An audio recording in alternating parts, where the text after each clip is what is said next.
Sunod-sunod ng mga resupply missions sa mga lugar sa West Philippine Sea. Ang latest, silipin sa live na pagtutok ni Joseph Moro mula sa Palawan. Joseph, saan naman ang kwenta niyan?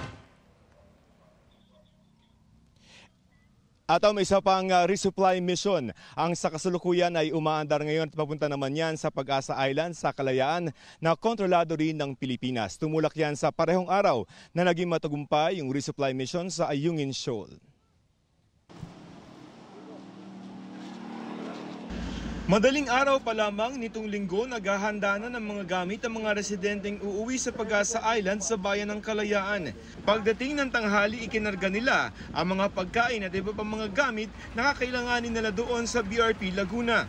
Sasabay sana sila sa resupply mission ng Armed Forces of the Philippines papunta ring Pag-asa Island na bahagi ng Kalayaan Group of Islands na nasa Exclusive Economic Zone din ng Pilipinas nitong linggo.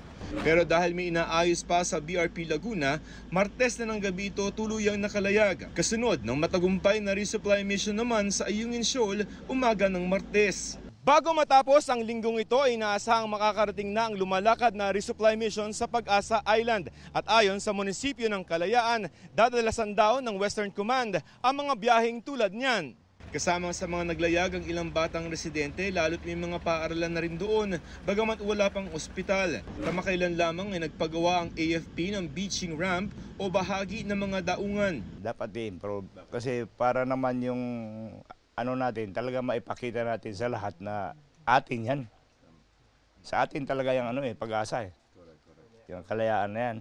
Ayon sa munisipyo ng Kalayaan, kahit regular, ang mga resupply mission sa kanila, hindi rin ito tinatantanan ng mga pangharas ng China, tulad ng pag-i-issue ng mga radio challenge katulad ng ginawa nila sa Ayungin. You are entering Chinese territory and you are requested to leave immediately. Leave immediately.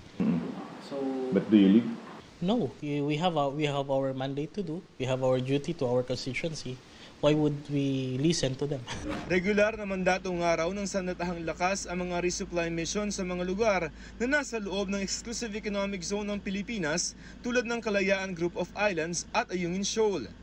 Kaya hindi raw kailangang magpaalam ng Pilipinas sa China na nagsabing pinayagan lamang nila ang resupply mission sa Ayungin dahil sa pagiging makatao. We are doing the resupply mission regularly kasi we are occupying nine islands or 9 features. May mga tao tayo dyan and it is our right to resupply them despite the threats. Part of our EEC, nandyan yung on-clause, nandyan yung arbitral ruling. So our presence in Ayungin and our resupply missions, it's part of our demonstration of our strong resolve to assert sovereignty and jurisdiction.